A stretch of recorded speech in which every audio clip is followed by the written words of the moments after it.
Essas gravações, elas são interessantes, Andréa, embora eu não seja muito fã delas, porque muitas vezes eu ouço algumas reuniões de trabalho que são gravadas, que eu não posso participar e coisa e tal, e durante o que vem sendo tratado, às vezes dá vontade de você comentar alguma coisa, dá vontade de você escrever alguma coisa, você tem que lembrar, né? Não adianta escrever que ninguém vai ouvir.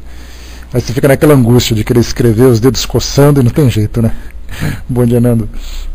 Mas a gente vai se virando, né? Isso que é legal. O importante é que vocês consigam nos acompanhar, mesmo que seja offline, né? Isso é bacana.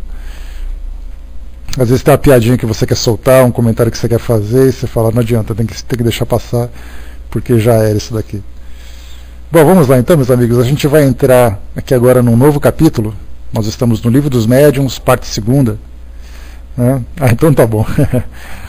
Livro dos Médiuns, parte 2ª, Manifestações Espíritas. Nós entramos agora no capítulo 5, Manifestações Físicas Espontâneas, Ruídos, Barulhos e Perturbações.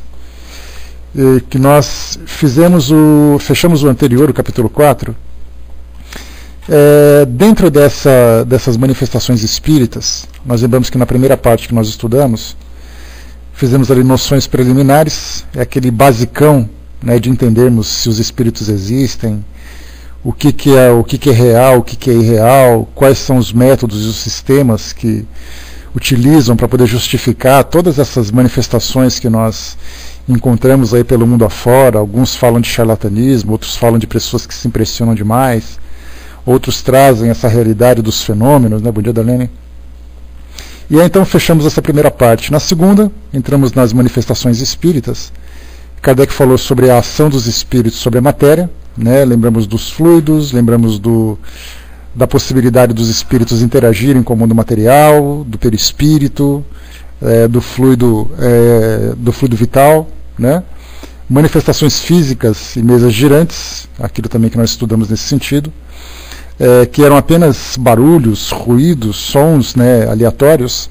E Kardec, então, no capítulo 3, começa a estudar não apenas a movimentação dos objetos, os barulhos e ruídos, mas a resposta inteligente ou os sinais inteligentes que eles podem transmitir através desses objetos. E perceberam, então, que eram inteligências desencarnadas que traziam essas comunicações, já que esses objetos, por si mesmos, eles não poderiam transmitir qualquer tipo de comunicação, já que eles não têm vida. Então, se por acaso um objeto traz alguma resposta, lembrando no caso das irmãs Fox, quando ouviam um barulho vindo da parede, né, a casa feita de madeira, o barulho vindo da parede, então elas falavam, então repete o que eu estou fazendo. Batia uma palma, ele repetia, batia 2 palmas, ele repetia. Isso é uma resposta inteligente. Né? A natureza por si mesma não é capaz de acompanhar alguma coisa que você estimule ou que você instigue, né, que você provoque nas suas reações. Capítulo 4, Teoria das Manifestações Físicas, movimento de suspensão, ruídos, aumento e diminuição de peso dos corpos. Né? Então Kardec lembrou aqui também que as mesas girantes naquela época, as mesas, elas vibravam, ficavam trepidando no mesmo lugar, outras vezes elas se arrastavam, outras vezes elas batiam em cima de um pé só, eram mesas que eram com 3 pés, como se fossem mesinhas de centro, né, com 3 pés apenas, então um pé só ficava batendo, dando respostas, né, ou seja, através da tipologia, que é como se fosse um código Morse, né, só que uma batida letra A, 2 batidas letra B, ela começou então a trazer comunicações, trazer mensagens. Então, os ruídos também que são feitos, né, então algumas mesas elas se suspendiam, teve que ter relatos assim que mesas que eram elevadas a 2 metros, 3 metros de altura, e de repente elas se esborrachavam no chão e quebravam. Né? Então a pergunta ficava assim, independente do que acontecia, do arrastamento, das batidas, da suspensão, da queda, a pergunta é como isso acontecia. Os espíritos que produziam esse tipo de fenômeno, eles utilizavam as mãos e os braços para fazer isso. Aí nós entendemos então a respeito dos fluidos, que eles envolvem, que eles imantam aquele objeto, e através então da força da sua vontade, combinada com os médiuns que são capazes de oferecer esse fluido vital, que dá aquela vida temporária àquele objeto, então ela simplesmente responde. É como se fosse a extensão do braço do médium, ele segurando um bastão. Então o bastão realiza o movimento que ele deseja porque o seu braço produz, a sua mão produz esse movimento. Então, na verdade, se torna uma extensão. No caso dessas mesas, é através do fluido, né, envolvendo aquela mesa com o seu fluido, com o fluido cósmico universal, com o fluido do médium também que faz essa doação, se torna uma extensão e cumpre então a sua vontade. E ainda então a gente não trata de força física. A gente trata simplesmente da maior ou menor capacidade que o médium tem de oferecer esse fluido, esse ectoplasma que produz esse movimento, o espírito, maior ou menor capacidade de interagir com essa matéria, e aí então é capaz de produzir essas manifestações físicas.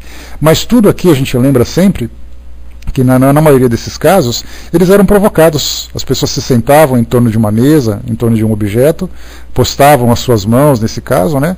E aí então eles evocavam o mundo espiritual e produziam esse fenômeno pela sua própria vontade. Aqui no capítulo 5, Kardec entra exatamente naqueles casos em que eles não são provocados, eles são espontâneos. Então, embora sejam muitas vezes inteligentes, eles não obedecem necessariamente à vontade do médium. Os espíritos produzem a revelia do médium, ou seja, sem que ele tenha conhecimento, sem que ele tenha vontade, sem que ele dê permissão. Simplesmente produzem, porque o médium oferece essa condição. Então esse capítulo 5 vai falar dos ruídos, dos barulhos, das perturbações.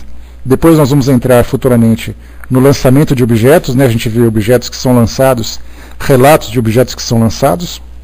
Um prato, uma porta que é arremessada, né? Para fechar.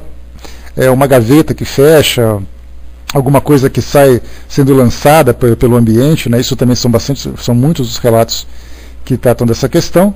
E finalmente nesse capítulo 5 o fenômeno de aporte ou de transporte, que é aquele caso em que uma flor, um objeto, ele é transportado de fora da casa para dentro da casa sem ser percebido fisicamente. Então ele simplesmente se desmaterializa e se materializa. Relatos também a esse respeito são trazidos para nós, né? Inclusive depois nós vamos trazer aqui alguns relatórios de reuniões mediúnicas que trazem esses efeitos físicos bastante detalhados para a gente entender como isso funciona por experiências reais e não simplesmente a teoria do que pode e o que não pode, mas vamos entender, vamos ir ali a observar o fato propriamente dito.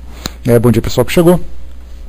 Então vamos aqui, capítulo 5, item 82, as manifestações físicas espontâneas, né? Kardec diz o seguinte para nós: o fenômeno de que tratamos são provocados, né? Esse no caso daqueles anteriores, do capítulo 4, são provocados pela vontade dos presentes. Mas acontece às vezes que ocorrem de maneira espontânea.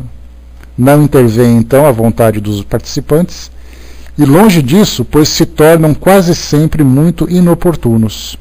Aqui o que Kardec quis dizer é o seguinte, que aqueles que são os médiuns capazes de oferecer as condições necessárias para que esse fenômeno aconteça, eles não sabem que isso acontece, não têm noção da possibilidade de que isso possa acontecer. Muitas vezes são crianças, algumas vezes são adultos, e isso acontece normalmente dentro das residências. São vários os relatos, inclusive nós temos uma experiência, uma situação bastante interessante que foi observada no sul do Brasil, em especial no Rio Grande do Sul, e isso foi filmado na década de 80, de uma garota que ela era capaz, né, ela era chamada pelos espíritas de médium de efeitos físicos. Para os parapsicólogos ela era chamada de epicentro. O epicentro é sempre aquele indivíduo que produz esses fenômenos, né? E aí então, dentro daqueles sistemas, né, quem que vai justificar exatamente o que acontecia? Mas ela então, durante a sua adolescência, ela era capaz de produzir lançamento de pedras sobre o telhado das casas. Era alguma coisa que foi... nesse caso não era... Viu, Brás, se você pegar o documentário propriamente dito, você vai ver que esse é um outro relato. É mais antigo do que esse que o Padre Quevedo comenta, porque esse que ele falou... realmente foi alguma coisa muito duvidosa, passou no Fantástico. Mas esse que eu estou comentando, ele foi bem lá no começo da década de 80. Isso já foi há bastante tempo. E essa garota, ela se tornou um grande fenômeno na região dela, inclusive provocando muito medo nas pessoas. As amizades se distanciaram, as famílias que eram amigas não mais frequentavam suas casas, né? E ela acabou, depois que se casou, acabou desencarnando, sofrendo bastante, né? Exatamente, nesse da mina incendiária. Então era lançamento de pedras, era o colchão que ela deitava, né? Foi filmado isso, o colchão simplesmente se movimentava na cama com ela em cima, jogando de um lado para outro. Ela produzia o fogo espontâneo também. Então, né, era aquela ideia. Os espíritos estavam ali presentes. Não era uma branquinha de origem europeia. Tá? Inclusive tem naquele meu site, Brás, se você procurar, deixa eu passar para vocês aqui. É mais fácil de vocês acharem do que eu passar para vocês. Rapidamente aqui, só um instantinho. Está aqui, ó. Nesse site, nessa pesquisa que eu fiz, que eu falei para vocês, www.spiridige.net/mídia, procurem uma reportagem, acho que é do mês de setembro, outubro, da RBS, que é afiliada da Rede Globo, RBS, afiliada da Rede Globo lá no Sul, e eles têm um quadro, né, deixa eu pegar aqui rapidamente, que eu já passo exatamente qual é o nome do programa. Está aqui o Jornal da Hora, RBS, está aqui, ó, Histórias Extraordinárias, tá? Foi 2011, no mês de maio. E essa daqui em especial, deixa eu ler para vocês aqui. Deixa eu ver aqui. Então, não é esse. Está aqui, ó, do dia 23 de abril de 2011, é o episódio. Se vocês acessarem o site, vocês vão conseguir encontrar por lá esse programa que eu comentei. E aqui então o relato é o seguinte, ó, só para vocês verem. Em 1988, os poderes de uma menina no interior de Santa Rosa tornaram-se manchete nacional. Leonice Fitz, então com 13 anos, movimentava objetos, provocava ruídos, estouros de lâmpadas, entre outros fenômenos. Recentemente ela faleceu e agora a mãe, marido e amigas contam como tudo aconteceu. Então dê uma chegadinha então lá nesse site que eu passei para vocês, no programa do dia 23 de abril, está em ordem cronológica, e aí vocês clicando ali o vídeo vai estar acessível para vocês verem essa matéria. Então, nesse caso, né, como eu comentei, nós temos ali a parapsicologia trazendo as suas explicações, a doutrina espírita também trazendo ali as suas explicações. Como é que está o som, pessoal, por gentileza? Só me dá um ok para poder confirmar. Beleza. Deu um lagzinho, né? Então tá jóia. Né, a Nina lembrando ali que houve mais de um caso desses, né? Certamente, né, muitos casos são ali. Esse em especial ele foi analisado, ele foi filmado, inclusive, né? Então fica mais fácil de ser estudado. Né? Em Gravataí também teve outro caso. Então temos ali essa situação, né? Então, quando o Kardec coloca que não intervém a vontade dos participantes, e longe disso, pois se tornam quase sempre muito importunos, significa exatamente os incômodos que isso pode gerar na casa das pessoas, né? Você acorda durante a noite, você não sabe o que é, você acorda com barulhos, você se assusta, você perde, né, você perde o controle da situação. Inclusive teve um outro caso também no sul do Brasil, de um garoto que ele acordava sempre furado com alfinetes na perna, e ninguém sabia o que era, né? Então chamaram parapsicólogos, chamaram padres para fazer exorcismos, chamaram aquela tropa de choque característica, né, dessas regiões. Quando chamam parapsicólogo, médico, chamam investigador, chamam padre, chamam espírita, chamam todo mundo para poder investigar. No norte do Brasil teve a mesma coisa, né, no caso de uma visão que os alunos numa escola tiveram de um garoto, de um ex-aluno que tinha desencarnado, e aí então várias crianças entraram, né, naqueles, chamam os caça-fantasmas também, né, Nina? Chamaram assim, várias crianças entraram em transe naquele momento, né, naquela condição de, me fugiu o nome agora, mas é quase que fosse um surto psicótico que todo mundo entrou, ou então para nós espíritas, dentro dos relatos de Kardec, né, daquele transe de convulsão, os convulsionários, e aí então chamaram padres, psicólogos, parapsicólogos, cada um dando a sua resposta, né? Então a gente vai analisando dentro dos elementos que vão surgindo para nós, né? É importante que os médiums estejam presentes para analisar essa situação, para trazer propriamente uma informação clara, né? E não simplesmente uma especulação, porque especulação por especulação já basta o que se tem. Então, nesse caso dessas manifestações físicas espontâneas, elas são, sem dúvida nenhuma, bastante inconvenientes para aqueles que se submetem a isso. Não tem explicação, as pessoas sofrem, passam por dificuldades e tudo mais, né? Porque são realmente bastante importunos. Continua para nós. O que exclui, além disso, a suposição de serem efeitos da sua imaginação, superexcitada pelas ideias espíritas, é que ocorre entre pessoas que nunca ouviram falar a respeito e quando menos elas podiam esperar. Aqui o que Kardec lembra é que muitas vezes esses fenômenos podem ser confundidos com a vontade que as pessoas têm de participar de um evento como esse, ou dos temores que elas acabam alimentando em torno desses eventos. É mais ou menos como se nós entrássemos num cemitério numa sexta-feira 13 à meia-noite, e de repente a gente ficasse assim, olha, vamos observar que vai acontecer alguma coisa. Qualquer folha que cai, qualquer gato que passa, qualquer rato, qualquer barata, já é o suficiente para fazer um leve ruído que a gente acredita, ponto, uma manifestação espírita.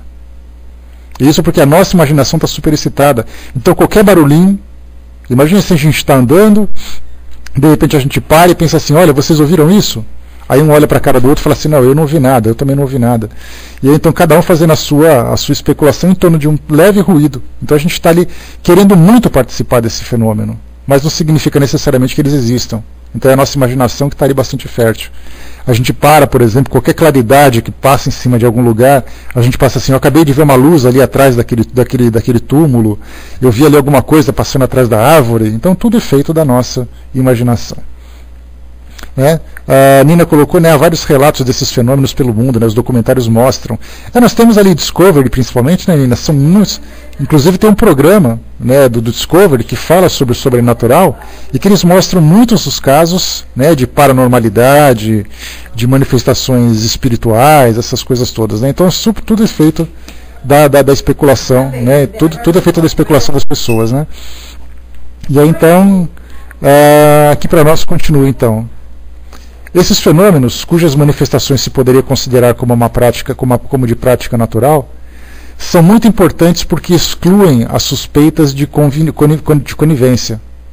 Recomendamos isso às pessoas que se ocupam de fenômenos espíritas, coletarem todos os fatos desse gênero de que tiverem conhecimento, mas sobretudo constatarem cuidadosamente a sua realidade, através de minucioso estudo das circunstâncias, para se assegurarem de não se tratar de simples ilusão ou mistificação. Né? Então aqui, diante do fenômeno, quando ele acontece, importantíssimo considerar todas as possibilidades, começando por aquilo que a própria natureza pode provocar, daquilo que a imaginação pode criar, daquilo que o homem, através de truques, pode produzir, e dos fenômenos propriamente ditos. Então ali o que Kardec propõe para nós é sempre fazer uma avaliação bastante fria e bastante direta, e bastante serena também, seguindo uma escala hierárquica de possibilidades, começando com aquilo que é o mais simples, o mais comum, para aquilo que realmente se torna, no grau mais elevado,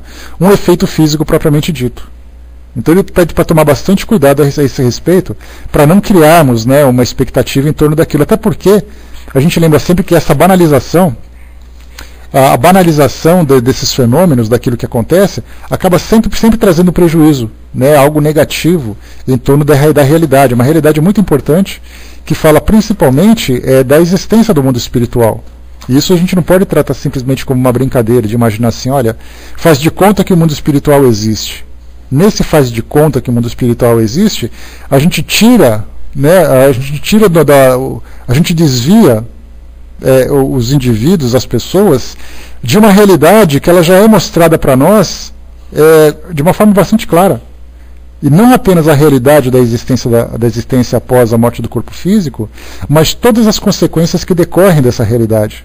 A questão moral, a questão do espírito, a questão das consequências das dores, a questão da reencarnação, a questão da continuidade, do sofrimento, da felicidade de um indivíduo, tudo isso como consequência dessa realidade. Então os fenômenos físicos vêm nos mostrar essa realidade. E se nós não levarmos ela a sério, nada daquilo que decorre dessa realidade também será levado a sério. E isso vai fazer com que a gente continue ainda estagnado nessa nossa realidade materialista, ou observando no mundo espiritual aquilo que as religiões tradicionais trazem dentro das suas ilusões, das suas fantasias e das suas interpretações. Então as manifestações físicas devem ser consideradas com a máxima seriedade e com a máxima gravidade, para que, levando em consideração que ela seja de fato legítima, ela possa trazer para nós todos os ensinamentos que vêm a partir dali. Né? Deixa eu ver aqui, o Brasil lembrou que caça-fantasmas americanos usam uma parafernália de aparelhos que nunca vi igual. Né? A gente tem nesses programas, principalmente no canal Sci-Fi, por exemplo, que é de ficção científica, Ghostbusters, né, que são os caçadores de fantasmas. E cada vez que eles... Só um instantinho, pronto, voltando. Então, no caso do Ghostbusters, por exemplo, eles utilizam, nesses programas que a gente vê, para quem não conhece a dinâmica desse programa, são pessoas que escrevem cartas para esses caçadores de fantasmas. Essas cartas oferecem a eles um local que recebe ali aquele título de assombrado.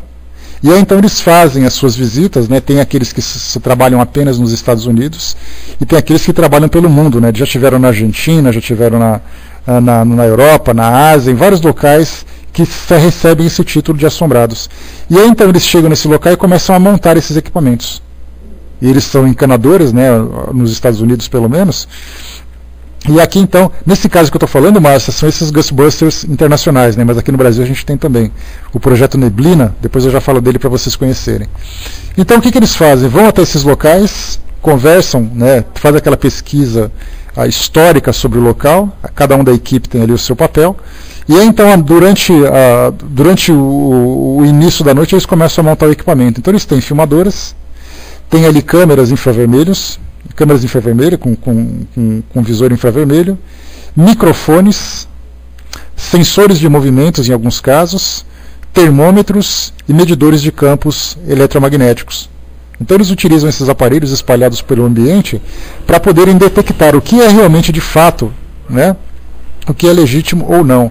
Né? Então esses são os equipamentos mais comuns que eles utilizam. Né? Então é tudo aquilo, na verdade, nada é adaptado para poder caçar fantasmas, mas eles utilizam esses equipamentos que já existem, que eles acreditam que através desses objetos eles são capazes de detectar alguma coisa.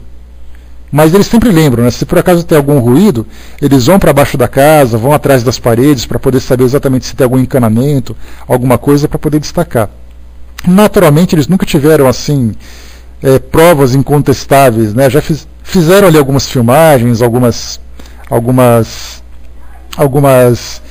imagens de luzes, de sombras, tal, mas nada muito patente de dizer realmente aqui acontece. Eles falam e depois gravam alguma coisa para ouvir, né? Quer dizer, eles acham assim, né, Suzana, aquela coisa, acham assim uma evidência de que pode ter alguma coisa, mas não é uma prova. A gente sempre lembra o seguinte, que na escala das investigações, a gente começa primeiro pelos indícios. Os indícios são aqueles elementos mais primitivos, mais simples. Quando você começa a analisar os indícios, você começa a encontrar evidências. As evidências já são assim elementos mais palpáveis, que são assim mais possíveis de serem analisados. E a terceira parte são as provas. As provas são incontestáveis. Até mesmo dentro da doutrina espírita, você não pode provar que um médium recebe uma comunicação de um espírito. Você tem evidências pela diferença de forma de pensar, pela condição em que o médium se encontra. Então a gente lembra sempre que não é possível provar nada dentro da doutrina no que diz respeito nessa relação com o mundo espiritual. Mesmo que a gente tenha essa paixão de dizer assim, não, mas Kardec provou. Se tivesse provado, isso estaria nos livros de ciência, já falei para vocês. Nós teríamos um capítulo que fala de física, de química e fala de espírito. Como a ciência não admite a existência do espírito, é exatamente pelo fato de não termos provas. Mas as evidências são muito grandes. Da reencarnação é a mesma coisa. Você pode provar que reencarnou? Não pode. Mas quando você pega alguém que começa a ter lembranças de uma outra situação, de uma outra experiência, de um outro local que ela não conhece, são evidências bastante concretas, mas não podem ser consideradas provas definitivas. Né? Isso é importante a gente lembrar. Então a Márcia lembrou também, no Nordeste também tem. No Rio de Janeiro tem um grupo chamado Projeto Neblina. Esse Projeto Neblina são os caçadores de fantasmas aqui do Brasil.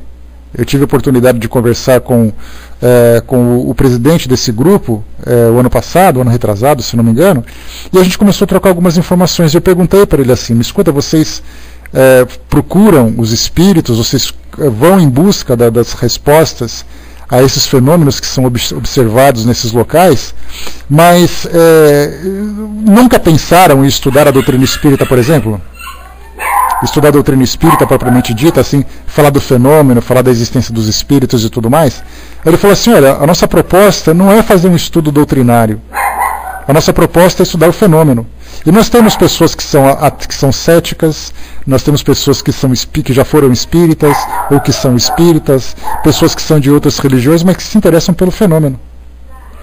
Porque é exatamente aquilo que eu comentei com ele, né, que eu falei, é muito interessante a gente observar essas pesquisas que são feitas, mas a pergunta é, a partir do momento em que você detecta a presença de uma entidade num ambiente como esse, o que vocês fazem a partir dali? Vocês buscam entender qual é o objetivo da presença dela, por que ela está ali, o que pode ser feito para ajudar e tudo mais? Ele falou, não, a nossa preocupação é estudar o fenômeno. Dessa forma. E aqui a gente utiliza também esses mesmos equipamentos, né, para poder entender. Eles fizeram, inclusive saiu no jornal, saiu no Fantástico, se eu não me engano, uma reportagem sobre eles, que eles estavam numa residência no Rio de Janeiro, onde tem uma história de uma morte de uma jovem pelos padrastos, e que é uma morte muito suspeita, que ela se encontra até hoje naquele local. Foram também lá no Museu Nacional para poder detectar algumas coisas, né? Então, eles procuram, quando você tem a fama, aquele local é assombrado, muito bem. Então a gente vai primeiro, como eles sempre fazem, detectar inicialmente todas as possibilidades materiais de acontecer aquele fenômeno. Um ranger, né, de madeira, que é muito natural quando há a dilatação e a contração de madeira, quando nós falamos sobre ventos, quando nós falamos sobre insetos, sobre animais, sobre encanamentos, sobre tudo. Aí, excluindo essas possibilidades, começam então a usar o equipamento para saber se realmente aquilo de fato pode ser um fenômeno, digamos assim, sobrenatural, né, fora daquilo que é natural. Deixa eu ver aqui. Tá. O senhor perguntou aqui, os espíritos também podem interferir nesses equipamentos, interferindo na documentação do fenômeno espiritual? Não, sim, pode. Não só podem, como o Brasa bem lembrou, um pouco mais acima da transcomunicação instrumental. Quando você tem um equipamento, por exemplo, vamos pensar nos relatos que esses pesquisadores fazem. Eles lembram que todas as vezes em que há alguma possibilidade, ou alguma suspeita da presença de um espírito, normalmente a temperatura cai. Isso já virou assim quase que um padrão dentro dos trabalhos desses investigadores. Dentro da doutrina, não sei se já foi feita uma pesquisa a esse respeito, para saber se numa reunião mediúnica, por exemplo, há ou não a queda da temperatura. Mas eles observavam isso nesses locais, a queda da temperatura.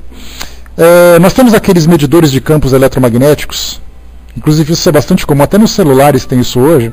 Você baixa aqueles aplicativos e você tem ali medidor de campo eletromagnético. Aí você ativa o programa, você pega o equipamento e aproxima de uma tomada elétrica. Né? Quando você aproxima da tomada elétrica, ele mede uma oscilação. Então vocês podem ter no celular, isso é bem interessante. Para vocês que querem se tornar caçadores de fantasmas, baixem um aplicativo, instalem nos seus celulares e saiam andando pela casa meia-noite. Se por acaso tiver alguma oscilação, ou vocês fiquem ali para conversar ou saiam correndo. Mas se alguma coisa pode acontecer, pode. Então é melhor você não instalar, Márcia, deixa quietinho o seu celular. Né? Então, assim, quando há aproximação, porque a gente lembra que dentro da teoria dos caçadores de fantasmas, e até mesmo aqui para nós, né, que fazemos os estudos espíritas, nós lembramos que o espírito nada mais é do que energia. Né? O seu perispírito é um fluido, esse fluido emite radiação, emite energia. Então, se por acaso esses espíritos se aproximam desses aparelhos, há uma alteração. Então, normalmente, esses aparelhos que eles utilizam, num dos episódios que eu assisti, mostra para nós, por exemplo, ali que ele fica verde. Quando chega alguma coisa, quando tem uma alteração naquele campo eletromagnético em volta, ele passa para vermelho. E aí, então, um dos pesquisadores conversava com a possível entidade, dizia assim, se aproxima do nosso aparelho. Aí ficava vermelho. Ele falou, agora se afaste. Ele ficava verde. Agora se aproxima de novo, ficava verde outra vez. Então a gente pergunta assim, aquilo era um efeito inteligente, uma resposta inteligente, ou foi o acaso que fez aquilo? Aquilo respondia às questões que ele colocava. Naturalmente, a gente parte do princípio de que aqueles programas são sérios, de que as investigações realmente são sérias, então a gente vai trabalhar com os elementos que eles oferecem. Agora, se por acaso aquele for algum tipo de manipulação, então a gente descarta. Né? Então, é possível sim, tal essa interação, e como o Braz lembrou aqui, a Sônia Rinaldi, ela é uma pesquisadora de fenômenos de transcomunicação instrumental, assim como também nós temos o nosso amigo Pedro Vieira, do Rio de Janeiro, também fez pesquisas interessantes a esse respeito. Clóvis Nunes, também um outro pesquisador aqui do Brasil que faz pesquisas com transcomunicação. Inclusive o Clóvis Nunes, na época em que o Padre Quevedo tinha um programa no Fantástico chamado, acho que era Caçadores de Mistérios, uma coisa assim, um programa, ele foi convidado, o Clóvis Nunes foi convidado para conversar com ele e apresentou esses equipamentos. Aí começaram aquele debate, porque isso era o efeito da mente, porque os parapsicólogos dizem que a mente pode interagir na matéria. Né? Nós temos isso, por exemplo, se você procurar no YouTube paranormais russos, nós encontraremos vários paranormais que podem movimentar objetos, interagir com campo eletromagnético, aqueles que têm ali vários tipos de faculdades interessantes, mas tudo voltado para o paranormal, não tem nada de espiritual. Né? Então, assim, o Padre Quevedo tentava justificar isso como efeito paranormal. A energia da mente interagia com esse campo. Você pensava, e pensando, né, o seu pensamento interagia com a frequência daquele aparelho, e aí, então se transformava em som. Isso era a resposta que ele dava. A mesma coisa acontecia nesse programa de paranormais, um garoto que era japonês, que ele produzia um fenômeno interessante. Ele pegava aquelas máquinas Polaroid, aquelas que tinham ali a revelação instantânea, ele colocava sobre uma mesa, e aí então ele dava focalizava na mente dele uma imagem de um determinado objeto ou ponto turístico, no caso, por exemplo, foi a Torre Eiffel, ou uma torre que tinha no Japão também. Aí então ele pensou, se concentrou, deu um grito e quase encostou a testa naquele aparelho. Quando eles foram revelar, estava exatamente a imagem que ele tinha projetado na mente dele. Então mostra que a mente, de fato, pode interagir. Só que nesse caso a gente pensa, não é apenas a mente de encarnados. A gente lembra que a mente de desencarnados também podem. Só que nesse caso nós temos ali a lembrança dos campos magnéticos que nós criamos, nós temos ali os fluidos que envolvem também, nós temos ali a presença de médiums que participam desse fenômeno. Então, sim, sem dúvida nenhuma, os espíritos podem interagir nesses aparelhos, nesses equipamentos, né, e produzirem essas respostas. A Nina colocou, né, quando se aproxima bons espíritos, a sensação é bem quente e não de frio. Creio que há presenças lá então são meia boca, né?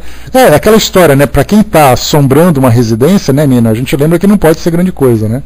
Já que os bons espíritos não perdem tempo com isso, né? Mas dentro da doutrina, eu pelo menos não conheço nenhum tipo de pesquisa que tenha mostrado que a presença de espíritos provoca algum tipo de alteração nesses equipamentos. A gente vê desses caça-fantasmas, que não tem ali grande preocupação em trazer para nós respostas doutrinárias, mas eles trazem aquilo que os aparelhos registram. Como fazem isso, por que fazem isso, eles não sabem, simplesmente sabem que o aparelho registra. Então, não temos como saber. Então, como eu disse para vocês, não tenho esse conhecimento. Se por acaso isso isso vem para nós dentro da doutrina como uma resposta interessante, né, para nossas pesquisas. O que foi feito em termos de pesquisas foi o Dr. Sérgio Felipe. Ele é neurologista e ele faz uma pesquisa bastante interessante dentro da doutrina para trazer respostas científicas sobre a mediunidade. Então ele tem aqui em São Paulo um instituto, me esqueci o nome do instituto agora, mas ele ele como profissional, como estudante, como acadêmico, ele fez o mestrado dele pesquisando a glândula pineal, nós sabemos, né, sobre aquelas cristais de apatita, que tem ali concentrado nessas glândulas, que quanto mais cristais possuem, maior é o potencial mediúnico do médium. É isso, é o Mind... Mind o quê, Florzinha? Termina aí agora. Eu esqueci o nome, é Mind alguma coisa.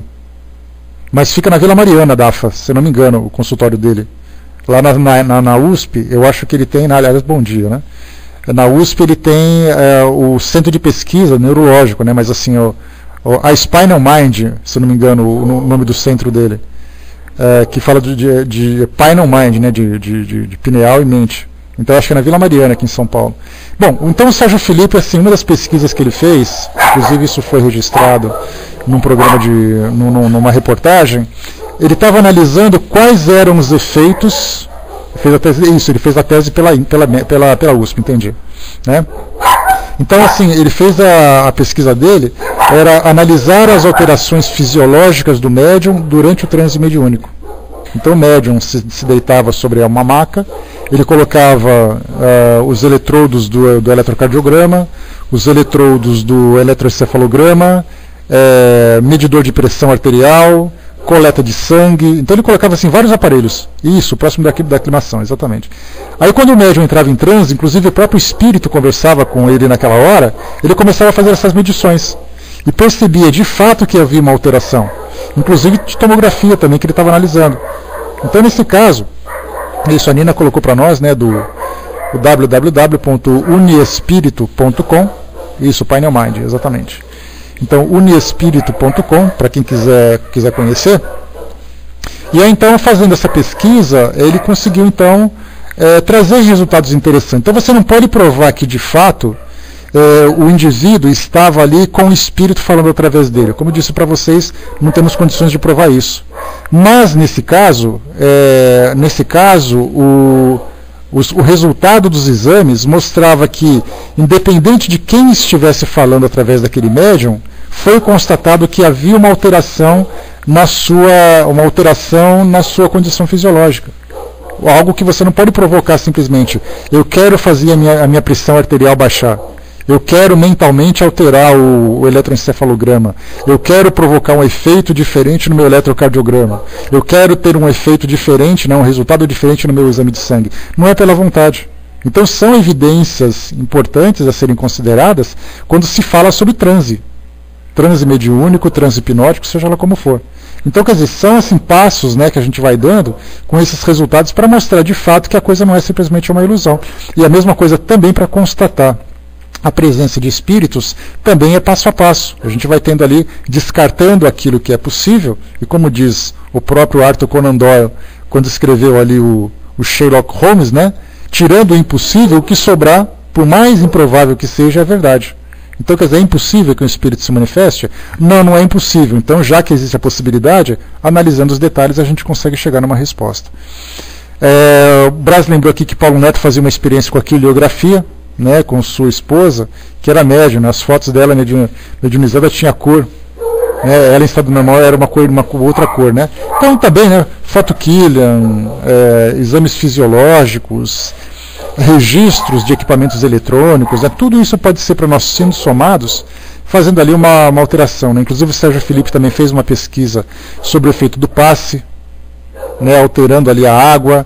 Também o Dr. Masaru Emoto fez aquela pesquisa também da água, através da pressa, através da agressividade, né, da alteração da molécula da água que vocês conhecem. São pesquisas que vão sendo feitas, né? Vamos em frente aqui então. Uma pena que não sejam tão raros os cientistas do movimento espírita, né? Olha, Dafa, eu acho o seguinte, que a doutrina espírita, a gente sabe disso, né, estudando a história da doutrina, a gente sabe que quando ela veio para o Brasil, vindo com os homeopatas principalmente, ela veio com essa característica filosófica. Mas a partir do momento que ela começou a se mesclar com as religiões, e ela se transformou numa religião, esse caráter científico acabou ficando em segundo plano. Então agora, na verdade, a gente está começando a resgatar. São muitos os trabalhos científicos que têm sido feitos recentemente, só falando sobre a mediunidade, falando sobre médiums, falando sobre as psicografias, falando sobre energia. Então, na verdade, a gente está nesse processo de resgate eu acredito, de resgate dessa característica da doutrina. A gente está conseguindo desmembrar, a muito custo, infelizmente, desmembrar a doutrina espírita das religiões tradicionais. Quando a gente conseguir isso, aí a gente vai dar um passo significativo. Muito bem, vamos lá. Continuando aqui para nós. Tá. 83. De todas as manifestações espíritas... Tá, beleza, Betinha. Tá, a Vaninha caiu, pessoal. E ela não consegue retornar, né? Vamos aguardar, torcer para que ela consiga, mas a gente vai em frente. 83. De todas as manifestações espíritas, as mais simples e frequentes são os ruídos e pancadas. Então, assim, você está numa casa, o mais comum é você ouvir uma batida na parede, uma batida no outro cômodo, um rangido para cá, um arranhado ali no outro lado. Esses são os relatos mais comuns, tanto na época de Kardec, antes de Kardec e depois de Kardec também. Basta a gente ver assim, você entrevista pessoas que estão ali como jogarem coisas no chão também, né, Hortência? Né? Então, assim, mas a princípio, o mais simples são ruídos e pancadas. Quando você já fala de movimentação de objeto, você já exige um pouco mais, não só do espírito, mas também do médium que está presente. Então, você jogar o objeto também é um fenômeno observado, mas ele já é mais complexo. Então, a gente vai para o mais simples. Quais são os mais simples? Os ruídos e as pancadas. Né? A gente começa por esse ponto. Então, nesse caso, quando a gente fala sobre esses relatos, nós tivemos, por exemplo, entrevistas feitas com funcionários de museus, funcionários de teatros antigos principalmente, e você pergunta assim, escuta, qual é o fato mais interessante em termos do sobrenatural que você ouve aqui? Aí você tem um funcionário que diz assim, teve um dia que eu estava trabalhando à noite, aqui na minha sala, mexendo com os papéis, e eu ouvi passos no corredor. Quando eu fui olhar, não tinha ninguém. Ou então alguém que está ali num teatro, ali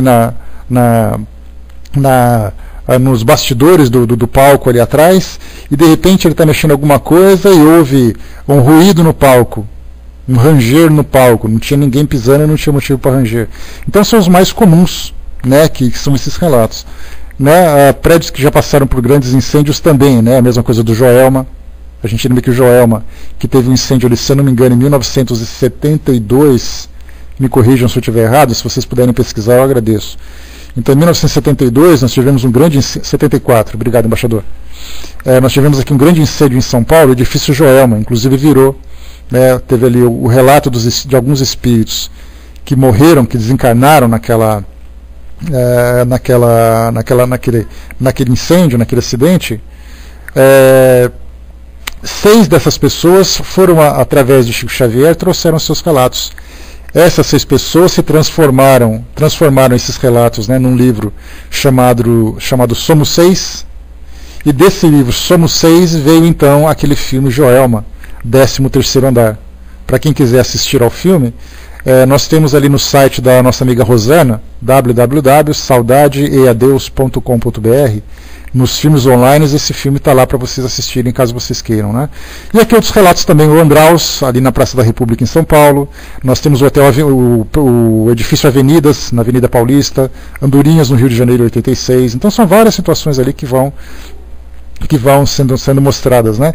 E nesse caso em especial do Joelma, tem relatos ali dos funcionários que trabalham naquele andar que foi o mais atingido, né, que é saudadeeadeus.com.br, tudo junto, www, né, na seção ali filmes online.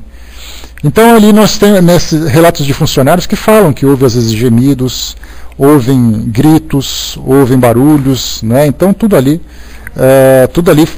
mostrando para nós que esses edifícios também trazem, né, atraem talvez essas pessoas. Né? Então é bem interessante da gente lembrar. Tá. Então aqui continua para nós, né? Mas é sobretudo nesses casos que devemos temer a ilusão, pois há muitas causas naturais que podem produzi-las. Então Kardec aqui relaciona aquilo que é o mais comum de produzir alguns efeitos, alguns barulhos ou algumas situações que nós muitas vezes rotulamos como sendo sobrenatural, e não é. Né? Então aqui a gente tem o vento que assobia ou sacode um objeto, algo que a gente mesmo está movendo sem perceber, um efeito acústico, um animal oculto, um inseto e assim por diante, e até mesmo brincadeiras de mau gosto. Os ruídos espíritas, quando Kardec fala ruídos espíritas, são ruídos produzidos pelos espíritos, né?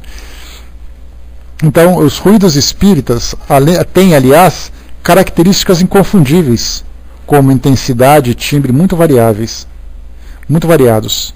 São facilmente reconhecíveis e não podem ser confundidos com os estalidos da madeira, o trepidar do fogo ou o tic-tac de um relógio.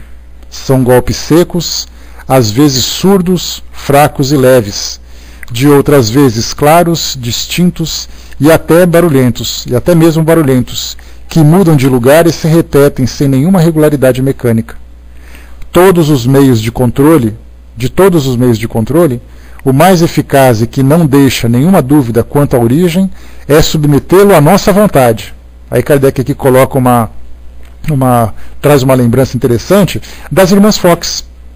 Quando elas ouviam aquelas batidas, e como a gente comentou no início, elas diziam para os espíritos, né? Repete as nossas palmas, repete o que a gente faz. Bate 2 palmas, e aí então, elas batem 2 palmas, e aí então o espírito batia e dava 2 pancadas, para poder acompanhar exatamente aquilo que era pedido. Então Kardec colocou, se você ouve algum barulho, e você quiser interagir com ela, é o meio mais eficaz de você provar que aquilo não é simplesmente um fenômeno, um efeito qualquer de algum barulho natural, de alguma situação natural que existe na casa, né? No caso, a tipologia, Braz, já é a conversa através das batidas. Aí você já depende de a tipologia, por exemplo, uma batida sim, 2 batidas não. Vai com Deus, Florzinha, bom dia. Uma batida sim, 2 batidas não. Isso é uma forma de você se comunicar. E nessa forma de se comunicar você já entra na tipologia. Né? Ou você pode colocar o alfabeto, uma vez A, 2 vezes B, 3 vezes C e assim por diante. Né? Então, essa é a resposta que dá. A Abraço colocou, né, algo que a mexer com a sua mente todos os dias, né, noites, não sei o que, é muito recorrente. Né? Olha, Abraço, tem que investigar, né? Tem que tentar pesquisar, né? Fazer nascer dentro de você aquele espírito investigativo, aquele espírito de investigador, durante a noite olhar, durante a noite tentar conversar com esses barulhos para ver se por acaso tem alguma resposta positiva ou não. O pessoal vai achar que você é meio maluca, mas você fala baixinho que não tem problema. Né? E aí então tentar buscar algumas formas de entender. E um outro recurso também que nós temos é até mesmo a frequência numa instituição espírita, caso seja fácil para você, e aí então através da reunião mediúnica conversar com os espíritos orientadores para saber se por acaso aqueles efeitos que aconteciam na casa eram efeitos produzidos pelos espíritos. Kardec fez isso. A gente vai ver um pouquinho mais para frente. Na casa dele tinha batidas, ele foi numa reunião mediúnica e perguntou: aquelas batidas foram vocês que provocavam? O que vocês querem? E aí então ele começou a desenvolver uma certa conversa. A gente vai ver daqui a pouquinho. Então, assim, são situações estranhas que a gente tem que descartar aquilo que é mais óbvio. Depois a gente entra nesse campo do mais complexo. Continuando aqui para nós. Tá. De todos os meios de controle, o mais eficaz e que não deixa nenhuma dúvida quanto à origem é submetê-lo à nossa vontade. Se eles se fizerem ouvir ao lado que indicamos, se respondem ao nosso pensamento dando o número que pedimos, aumentando ou diminuindo a sua intensidade, não podemos negar a presença de uma causa inteligente. Mas a falta de resposta nem sempre prova o contrário. Que Kardec lembra também que você pode interagir com esse barulho, com esse fenômeno, mas a não resposta não significa necessariamente que não tenha nada. Só que nesse caso a não resposta requer então, né, uma pesquisa mais profunda, mais cuidadosa, para a gente não fazer com que isso seja de fato um fenômeno sobrenatural. Nós temos na atualidade, um detalhe interessante que vale considerar, é que na atualidade nós temos muitos filmes que são produzidos no estilo desses filmes amadores, né, que você pega uma câmera caseira e sai andando pela casa, deixa ligado durante a noite, vai registrando uma coisa ou outra, e isso tem instigado muito a imaginação das pessoas. Recentemente teve um filme chamado, não era Fenômeno Paranormal, eu não sei se era Fenômeno Paranormal, É um filme que saiu recentemente, né, até muito fraquinho por sinal, em que eles simulavam exatamente isso. Eles eram grupos, né, eles faziam um programa de caçadores de fantasmas, se fecharam dentro de um manicômio, e aí então durante a noite eles faziam pesquisas, né, mas muito mal produzido por sinal. Mas assim, a ideia é exatamente essa, você fazer essas pesquisas, mas assim com uma vontade muito grande de ter essas provas. E aí, então qualquer barulho, qualquer mexidinha, qualquer rangido era sempre ali motivo para deixar todo mundo excitado. Sendo que na verdade era importante fazer uma seleção bastante cuidadosa. Então hoje, quando as pessoas quando assistem um filme como esse, né, de fantasmas, de fenômenos físicos acontecendo na casa das pessoas, de imediato elas começam a procurar em suas próprias casas alguma coisa que se assemelhe a isso. E aí, então, se no filme bateu a porta, ele fica observando para saber se a porta da casa dele não bateu também. Se bateu, ele vai falar, aconteceu a mesma coisa no filme. Então tem um lado bom, um lado interessante, que mostra a existência desses fenômenos, ainda que dentro da ficção, mas por outro acaba levando ali uma realidade um tanto quanto fantasiosa. Muito mais confundindo do que esclarecendo. Mas a gente vai, né, a coisa está aí presente, e as pessoas vão então fazendo as suas análises. Deixa eu ver aqui, Kardec na 84 agora, né? Assim como os romances ditos espíritas, né, que eles chegam para nós também, que muitas vezes trazem mais confusão do que certeza, né? O Brás colocou uma vez em frente ao computador sozinho em casa, enquanto eu fazia uma prece para auxiliar um primo. Um espírito fez um barulho ao meu lado, como fosse palmadas, né, quase caí da cadeira. Depois ele falou comigo em um centro, né, e ria do susto que eu passei, né? Pois é, Brás, você é escolhido dos caras, né? Então sempre acontece isso também, né? Algumas vezes é muito mais fácil através da comunicação fazer, através das reuniões mediúnicas, conversar com os espíritos. Muito bem, 84. Admitindo, porém, depois de minuciosa constatação, que os ruídos ou qualquer outro efeito são manifestações reais, seria racional que nos amedrontássemos? Olha só que interessante.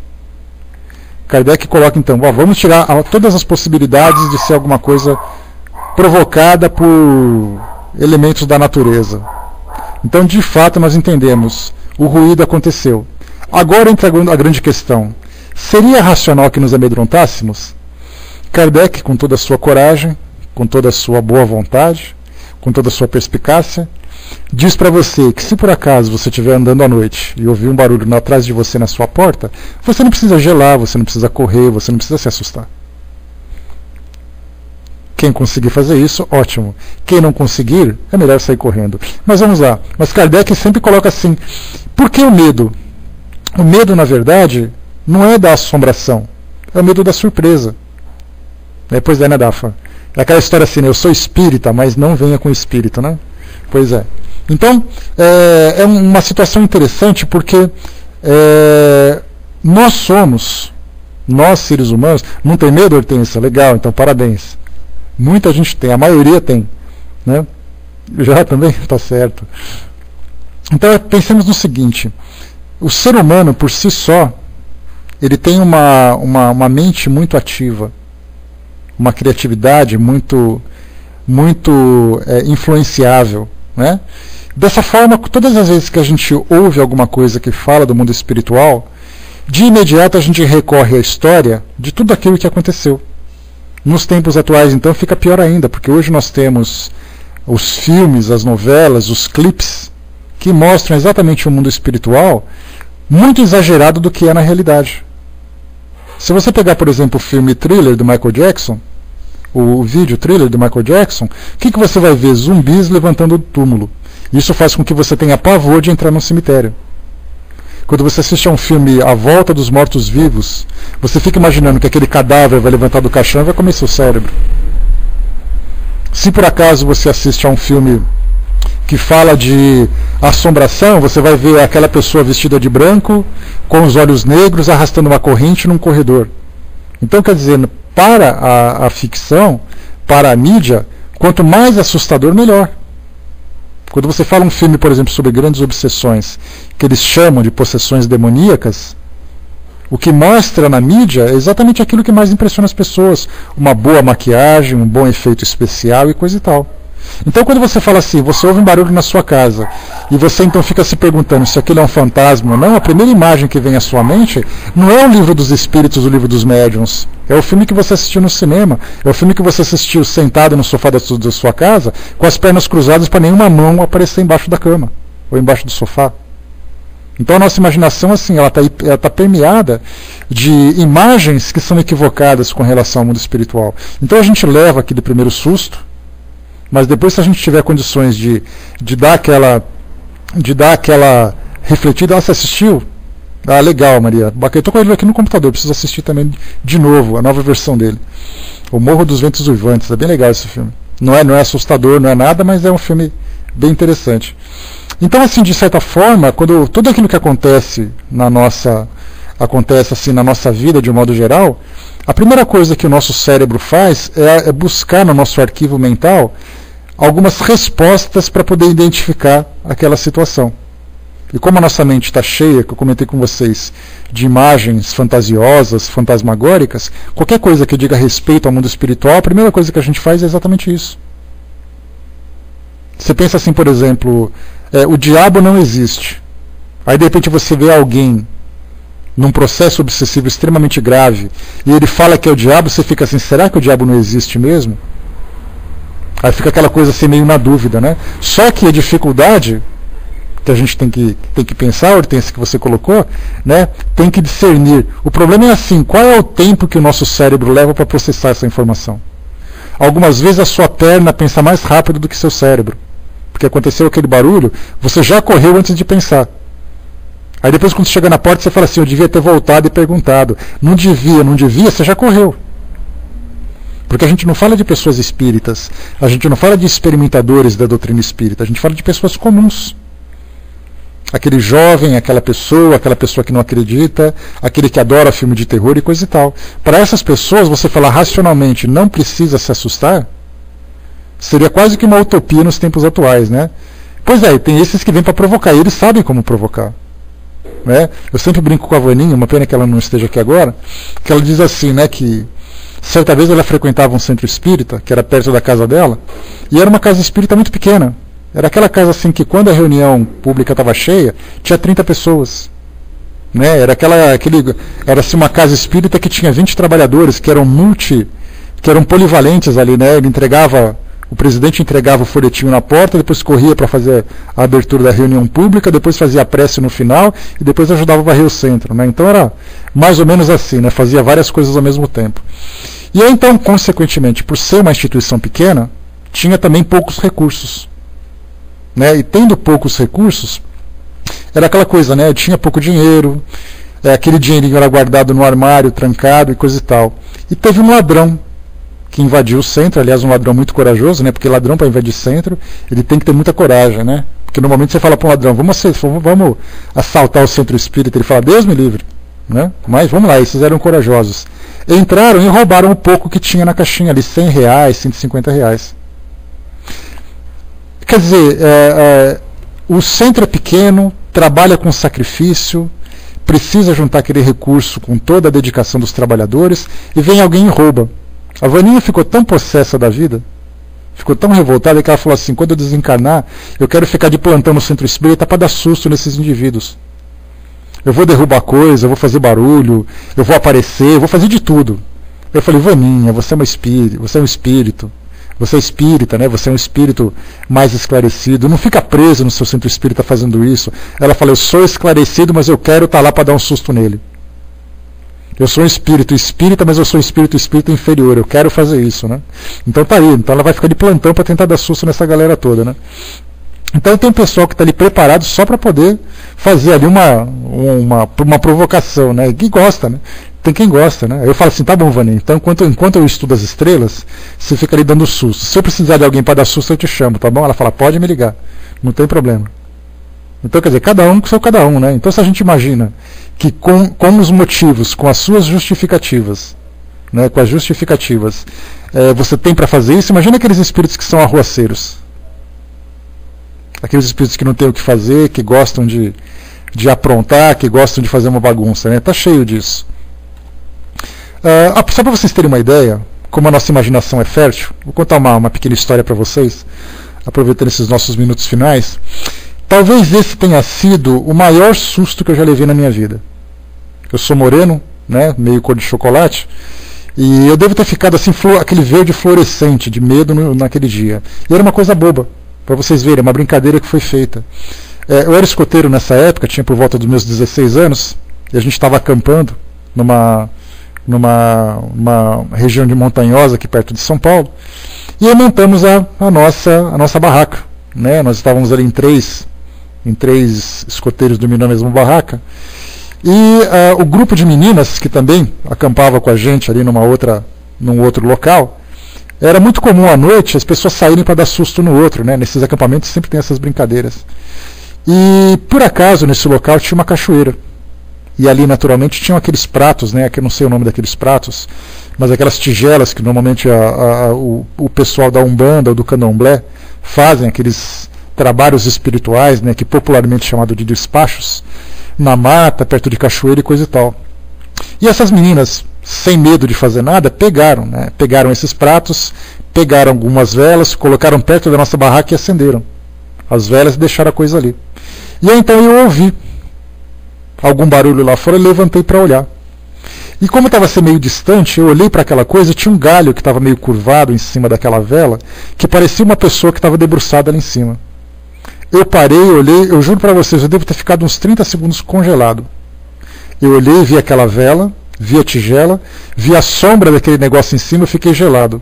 Entrei correndo na barraca, acordei todo mundo. Aí todo mundo foi olhar, a gente viu que era só uma brincadeira. Quando chegou de manhã, a gente foi comentar com todo mundo que fizeram uma brincadeira, para quê? Né? As meninas rolaram no chão porque deu certo. Né?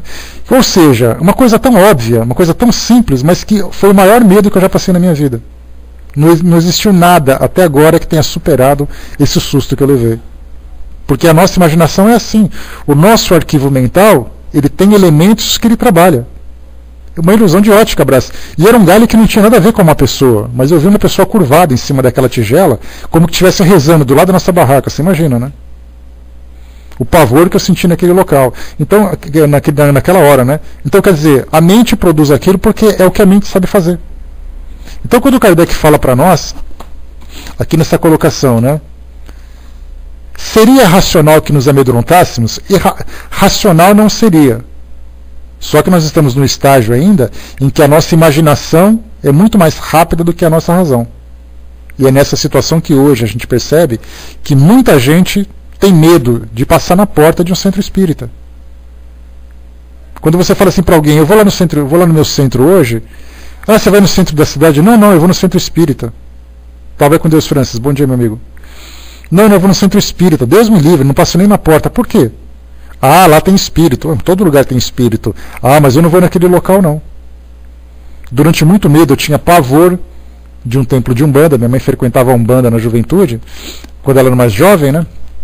E de vez em quando, fora das atividades, eu nunca presenciei uma atividade num centro de Umbanda. Né? Então, fora da atividade, ela ia lá para conversar com a dirigente, para resolver algum problema, coisa parecida. Então eu ia com ela. Quando eu passava em frente da porta daquele salão, que eu olhava era meio-dia, hein? Não era noite não.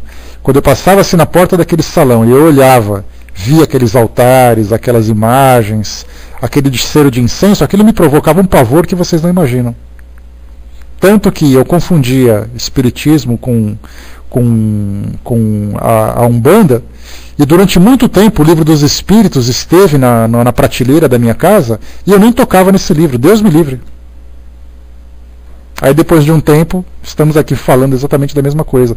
Mas não significa necessariamente, vai com Deus, Márcio, mas não significa necessariamente que eu ainda tenha essa racionalidade de entrar num ambiente como esse. À meia-noite, por exemplo, num terreiro de Umbanda, eu acho que eu teria pavor de entrar. Só entraria se fosse em caso de emergência. Ou se tivesse acompanhado. Né? Então, quer dizer, assim, tem esse medo todo, esse susto todo, porque a nossa imaginação é assim. Né? O trabalho de Umbanda real é lindo, né? Sem dúvida, né? Sem dúvida, né? É um trabalho belíssimo que a Umbanda a gente tem hoje, com o maior respeito, exatamente porque a gente acaba conhecendo. Quando você começa a conhecer as coisas, a gente começa a desmistificar. Mas a surpresa para nós ainda, aquele instinto de sobrevivência é o que fala mais alto. No momento em que você se depara com um fenômeno que você não consegue explicar, a sua mente faz você correr, é um reflexo que você tem. Aí dá aquele gelo, você consegue se conter, você pensa, você respira. Como é que está o som, pessoal? Dá só um ok, por favor, na sala. Tchau, vai com Deus, André. Bom trabalho para você, boa reforma. Ok, né? Obrigado. Então, assim, inicialmente a gente não consegue pensar com tanta racionalidade, mas aí você para, se controla, se contém, começa a analisar e tudo mais, aí sim você toma as decisões e começa a racionalizar. A Dafa colocou, a Discovery mostrou que muitas vezes a reação é mais rápida que o tempo, sim. Né? Porque se não for o reflexo, a gente muitas vezes se machucaria. Então o reflexo faz parte do quê? Desse instinto de sobrevivência. E quando a gente fala de instinto de sobrevivência, não tem nada que vença ele. Por mais racional que seja, você está olhando assim, até você pensar, eu estou vendo alguma coisa cair na minha cabeça. A essa velocidade, essa coisa vai cair em tantos segundos. E a pancada talvez provoque algum tipo de efeito, algum tipo de ferimento na minha cabeça. O seu instinto já te jogou longe há muito tempo. A gente não perde tempo pensando na situação. A gente simplesmente corre diante de uma ameaça.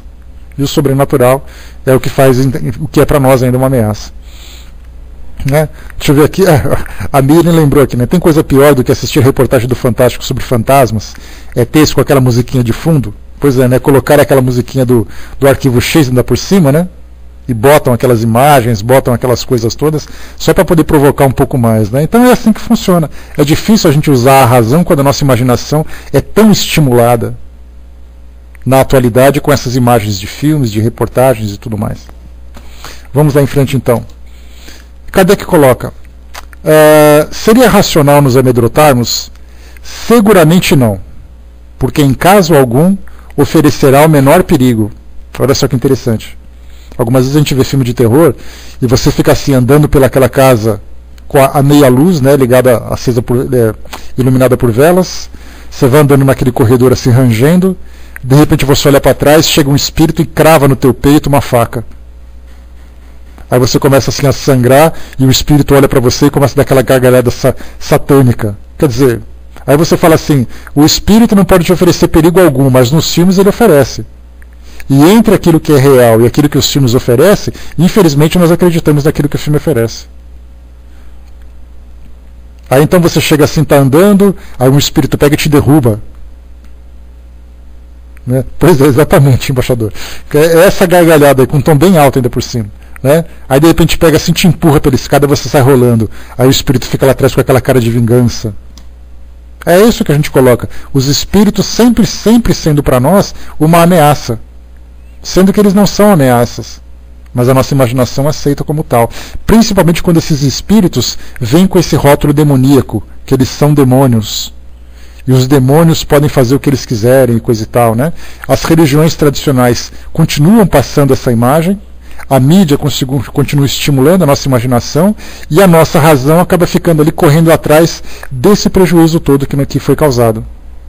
E ainda assim, uma grande complicação que a gente acaba observando é a dificuldade que nós temos de presenciar esses fenômenos. Porque estudar na teoria é muito fácil. A gente está estudando Kardec falando que é racional, que você não precisa ter medo, que é tudo muito seguro e coisa e tal. Mas quem de nós aqui já presenciou um efeito físico? A Juliana já, né, Ju? A Ju vira e mexe, tem porta e gaveta batendo e gente aparecendo. Mas não é comum. A Hortência também já presenciou. Então se a gente começar a fazer uma pesquisa, o Brás também já teve bate-palma, né, Ju? Né, Brás? A Ju contou uma vez assim que ela estava concentrada fazendo uma atividade dela lá, de repente alguém veio e deu uma risada atrás dela. Ela só virou e fala, me deixa que eu estou trabalhando. Quer dizer, quem tem razão como esse? Normalmente quem ouve uma risada sai correndo, né? A Ju estava estudando, né, Ju? O braço quase engoliu a língua, tá vendo? É muito difícil da gente pensar assim. Né? Abriu a persiana, né, Ju? Então o que a gente percebe? Que como a gente não tem a experimentação disso tudo, né, pois é, né, estragou a brincadeira, né, Ju? Né, me deixa que eu estou estudando, vai lá, abriu a persiana e mandou o cara embora. Quer dizer, quem faz isso? É só um espírita meio maluco mesmo, porque qualquer pessoa normal na nossa condição teria medo de uma situação como essa. Né? Então o que a gente observa nesse que a gente colocou agora é que pelo fato da gente não participar dessas reuniões, tem gente, por exemplo, tem espíritas que frequentam grupos de estudos, que frequentam reuniões públicas e tudo mais, que nunca participou de uma reunião mediúnica, nunca conversou com o espírito, nunca vivenciou uma experiência dessa natureza, ficou tudo na teoria. Então é muito fácil a gente falar assim, coisa e tal. Mas seria interessante, se nós tivéssemos possibilidade, da gente fazer uma reunião. Pessoal, na segunda-feira que vem, às 8 horas da noite, a gente vai fazer uma reunião onde nós vamos experimentar exatamente, Dafa, o espiritismo sem espíritos. Mas isso não é necessariamente ruim, né? Porque muitas vezes a gente condiciona a filosofia espírita à presença dos espíritos. Kardec lembra, ele falou sobre isso, quando ele tratava exatamente aqui no nosso Livro dos Espíritos, quando ele falava sobre o método. Ele lembrava assim, às vezes você precisa conversar com alguém, falar de espiritismo, parece que obrigatoriamente você tem que mostrar para ele um fenômeno mediúnico. Mas não, o espiritismo deve conquistar as pessoas pela razão. Só que, para nós, que somos estudantes do espiritismo, é importante que a gente também presencie esses eventos para ver na prática aquilo que a gente estuda na teoria, como qualquer bom curso, como qualquer universidade. Você está estudando uma universidade ali, coisa e tal, você está fazendo um curso de direito. Mais dia ou menos dia, você vai simular um trabalho num tribunal, vai presenciar um julgamento ou coisa parecida, para você ver na prática aquilo que se estuda nos livros. Se você vai, por exemplo, fazer um curso de medicina, mais dia ou menos dia você vai para um hospital assistir um procedimento real. Se você faz pedagogia, você mais ou menos dia, você vai numa sala de aula ver a aplicação daquela teoria. E na doutrina espírita é a mesma coisa. Seria importante que as casas espíritas tivessem essa preocupação de fazer com que as pessoas tivessem contato com essa realidade. Porque já que você fala de espírito, você fala de fenômeno, por que não presenciar um fenômeno?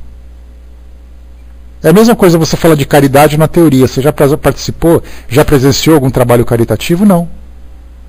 Mas sabe por quê, Ju? Porque é essa ideia de fazer com que, de mistificar as reuniões mediúnicas. Não, reunião mediúnica é só para médium preparado. Sendo que, na verdade, pode ser alguma coisa absolutamente comum e natural para a gente fazer esse trabalho, né? A Dafa colocou, mas ele falava de provas, né? Mas não dá para fazer ciência espírita sem espírito. Sim, exatamente, né? Por isso que a gente fala assim, que quando você estuda essa parte de experimentação, você não pode tirar o experimento, né? Então, quer dizer, você estuda o espiritismo, tá? Você é espírita porque você viu? Não sou porque não viu, mas se eu estou estudando o Livro dos Médiuns, nada mais justo do que eu presenciar um fenômeno mediúnico dentro daquilo que está sendo estudado. Mais do que natural. Então, nesse caso, por exemplo, que a gente está estudando manifestações espontâneas, né, manifestações físicas espontâneas, então a gente marca o encontro, vai ali para a nossa sala, e a gente então vai começar a conversar com o mundo espiritual para poder saber como é que funciona. Olha que beleza seria, hein? Já pensou? Uma pena que a gente não pode fazer isso presencialmente. Sabe por que não vai ser aqui, embaixador? Porque se por acaso a gente fizer aqui, atrás de você um vaso vai cair. E eu vou ser responsável pelo seu infarto, entendeu? Então é melhor a gente não fazer isso à distância. Já pensou que beleza? Estou conversando com você, de repente a sua televisão pisca e começa a aparecer a imagem de alguém.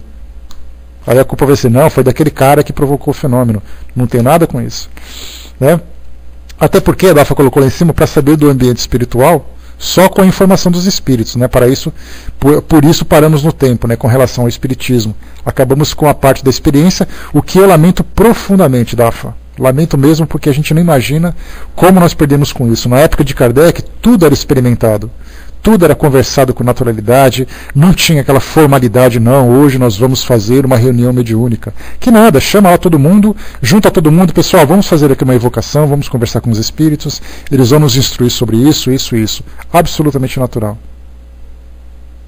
A Ju lembrou aqui, né? Ninguém nunca viu nada em cemitério? Pois é, né, Ju? Vai saber. Então, infelizmente, a gente tem essa perda. Mas é uma perda que, aos poucos, vai sendo resgatada, assim a gente espera, né?